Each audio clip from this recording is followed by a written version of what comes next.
Operation अस्मिता चल रहा है, जिसके बाद से पिछले दिनों हिंदुओं को मुसलमान बनाने वाली कई फैक्ट्रियों के रहस्य से पर्दा उठा है। पहले छांगुर बाबा यानी जलालुद्दीन की धर्मांतरण फैक्ट्री पकड़ी गई, फिर खुंखार आतंकी संगठन आईएसआईएस के मॉड्यूल पर भारत में हिंदुओं को मुसलमान बनाने की फैक्ट्री का पता चला, जो लोग हैरान रह गए। फैक्ट्री मतलब जिस तरह से काम चल रहा है ऑर्गेनाइज तरीके से, तो लोग इस शब्द का इस्तेमाल कर रहे हैं कि ऐसा लग रहा है धर्मांतरण की फैक्ट्री चल रही है। इसमें जो बातें पता चली वो तो पैरों के नीचे से जमीन खिसका देने वाली थी। पता यह चला कि इस धर्मांतरण गिरोह के तार देश के आधा दर्जन से ज्यादा राज्यों के अलावा अमेरिका और कनाडा तक से जुड़ते हैं।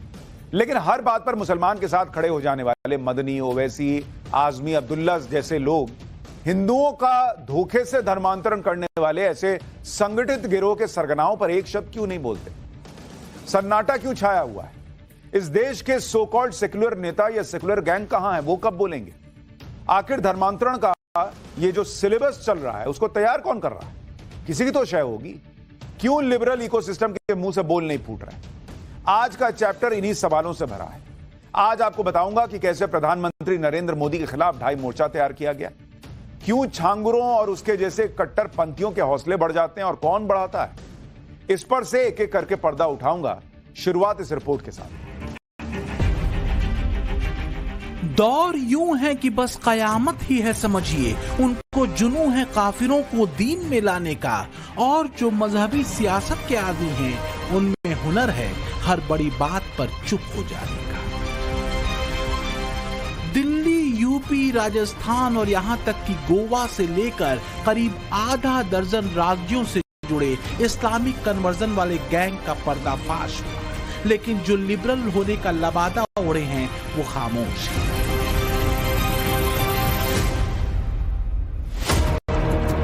तो क्या वाकई कन्वर्जन का मुद्दा गुपचुप तरीके से ब्रेन वॉश कर, डरा धमका कर हिंदू को मुसलमान बना देने का मुद्दा कोई मुद्दा नहीं है? तब जब जहरीले कन्वर्जन का पूरा सिलेबस लेकर बैठे अलग अलग गिरोहों के तार आईएसआईएस से जुड़ते हों, लश्कर तैयबा से जुड़ते हों, फिदाइन बनाने से जुड़ते हों, पीएफआई, एसडीपीआई जैसे कट्टरपंथी संगठन से जुड़ते हों और गजवाए हिंद के जहरीले टारगेट से जुड़ते हों। अभी तक प्रारंभिक जांच में इस ग्रुप का संबंध पीएफआई से, एसडीपीआई से और पाकिस्तान के आतंकी संगठनों से भी होने के संकेत मिले हैं। अभी तक इसमें कनाडा, अमेरिका, लंदन और दुबई से फंडिंग के और उनके संलिप्तता के उनके वहां पर रह रहे कुछ लोगों के साथ में संलिप्तता के सबूत मिले हैं, जिसके आधार पर आगे की कार्रवाई की जा रही है। तो क्या एक नई तरह की चुनौती गुपचुप मोर्चा बड़े सलीके से खोला जा रहा है? धर्मांतरण के गिरोहों का पकड़ा जाना और उन गिरोहों पर वोट बैंकिया सियासतदानों की चुप्पी क्या कोई इशारा करती है? कहीं ये खेल खुद को मुसलमानों का मसीहा मानने वालों के उस भेद वाले बयान से मेल तो नहीं खाता जो समय समय पर कन्वर्जन वाले मामलों को लेकर दिए जाते रहे? गुजरात में और जहां जहां बीजेपी सत्ता में है वहां पर आप कन्वर्जन के खिलाफ कानून बना दिए, जबकि संविधान में राइट टू चॉइस एक फंडामेंटल राइट है। आप कौन होते किसी को रोकने के लिए? मजहब तब्दील कोई कर रहा है तो? अगर आज बाबा साहब अम्बेडकर जिंदा होते तो उनको कहते हैं लोग कि भाई आप नहीं बदल सकते अपना रिलीजन। कोई शह कैसे दी जाती है, क्या ऐसे बयानों से समझा जा सकता है? इसमें कोई दो राय नहीं कि हमारे संविधान ने हमें किसी भी धर्म में आस्था रखने और उसे बदलने की आजादी दे रखी है। लेकिन तब क्या हो जब धर्म परिवर्तन धन देकर या धारणा को बदलकर या फिर धमका कर किया जाने लगे। चाहे दिल्ली से पकड़ा गया गैंग हो, बलरामपुर का छांगुर गैंग हो या आगरा वाला कन्वर्जन गैंग, सबकी जड़ में धन, धारणा और धमकी वाला कॉकटेल मिला है, जो कट्टरपन से आगे दहशतगर्दी के जहर से बुझा बताया जा रहा है। में से एक जो कन्वर्ट है, जो दो लड़कियां गायब हुई थी जिनको रिकवर किया गया है, उनमें से एक का उसके अपने चेंज्ड फेसबुक पर AK-47 के साथ फोटो है। तो ये जो स्टाइल है मुजाहिद में रेडिकलाइज करने का ये स्टाइल जो है, मैंने कहा कि वो आईएसआई का स्टाइल है। तो बात अगर देश की सुरक्षा में दूसरे तरीके से सेंध लगाने की है, अगर साजिश गुपचुप तरीके से भेद वाला चरमपंथी बारूद उतारने की है, तो फिर क्या वोट बैंक वाले विपक्ष और मजहबी राजनीति करने वाले चेहरों की खामोशी सही है?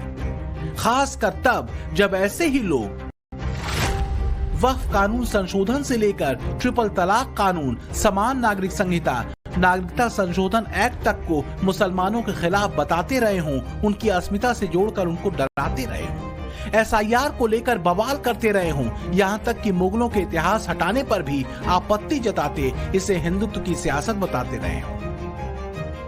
किसी भी राजा, किसी भी बादशाह के बारे में दोनों सिक्के के दोनों पहलू दिखाइए ना आप दिखाइए कि क्या हुआ इसमें, सिर्फ नफरत नफरत नफरत, और वजह क्या उसकी हो सकती है। अब आप जो है सिर्फ एक हिंदू मुस्लिम करके नफरत फैलाना है, तो मुझे कोई वो नहीं है, क्योंकि सरकार आपकी है। मैंने कहा ना, जो चाहे आप कर सकते हैं, करिए जो आपको अच्छा लगता है। सालों साल जो शख्स या जो खानदान शासन करता है, तो जाहिर बात है कि उसके अंदर कुछ न कुछ खूबियां जरूर होंगी। खुद मुगलों ने हिंदुओं से ही शादियां की, और जो उनसे बच्चे पैदा हुए, वो बच्चे जो है वो हिंदू माँ से बच्चे पैदा हुए।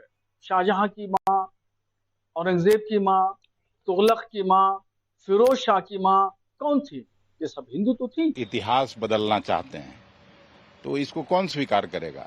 अब वो शासन में है, जिस तरह से अपना कर रहे हैं। मैं HRD की कमेटी में था, मैं तो देखता था वहाँ कि किस तरह से हो रहा है, किस तरह से इतिहास बदलने की कोशिश हो रही है।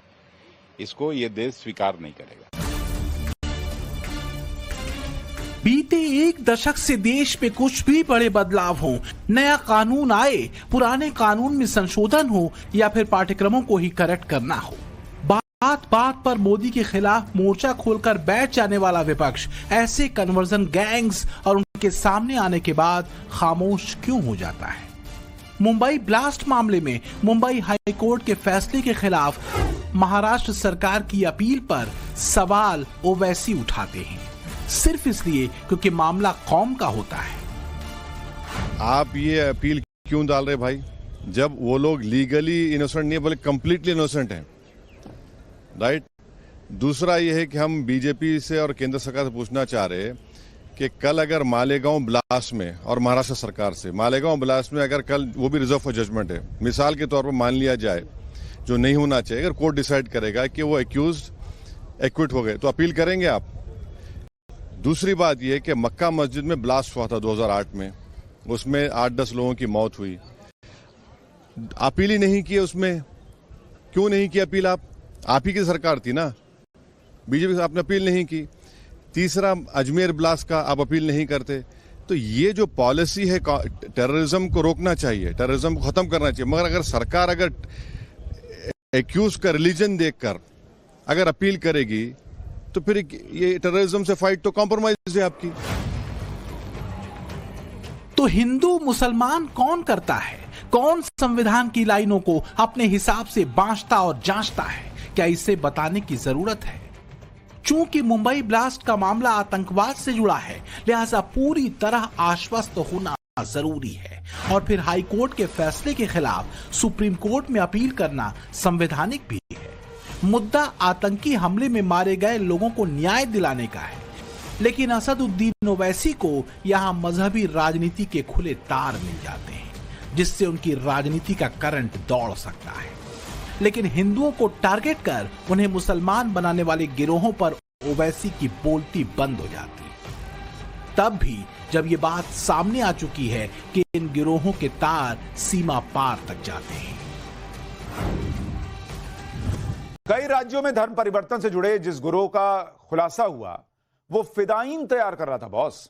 फिदाइन मतलब जो खुद को कुर्बान करने वाले बॉम्बर वगैरह नहीं होते हैं वो। आप सोचिए जरा कि आगरा की एक लड़की का ऐसा ब्रेन वॉश हुआ कि वो सुसाइड बॉम्बर बनने को तैयार हो गई थी। कितनी खतरनाक बात है, आप खुद सोचिए।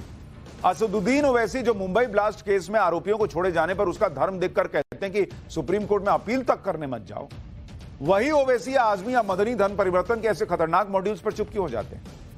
कई बार छोटी छोटी बातों पर फतवा डालने वाले लोग इस धर्म परिवर्तन की फैक्ट्री से जुड़े लोगों पर फतवा क्यों नहीं निकालते? कुछ लोग तो अब सोशल मीडिया पर सवाल पूछने लगे, ये चुप्पी मौन सहमति तो नहीं है? कथित लिबरल इकोसिस्टम मोदी की ऐसी ही तस्वीरों को आगे कर उन्हें मुसलमानों के खिलाफ बताता रहा है। एक नैरेटिव ये सेट करने की कोशिश की जाती रही है कि मोदी का हिंदुत्व देश के मुसलमानों के अस्तित्व पर बड़ा खतरा है। नरेंद्र मोदी का जो नया हिंदुत्व इस हिंदुस्तान में 2014 से शुरू हुआ है, ये हमारे देश के लिए बेहद घातक है। असली हिंदुत्व खत्म हो चुका है और ये 2014 से नरेंद्र मोदी ने नया हिंदुत्व शुरू किया है जो हमारे देश को नुकसान पहुंचाने का काम कर रहा है। नैरेटिव की ये मोर्चा बंदी है जो मोदी के गुजरात के मुख्यमंत्री रहने के दौर से की जाती रही है।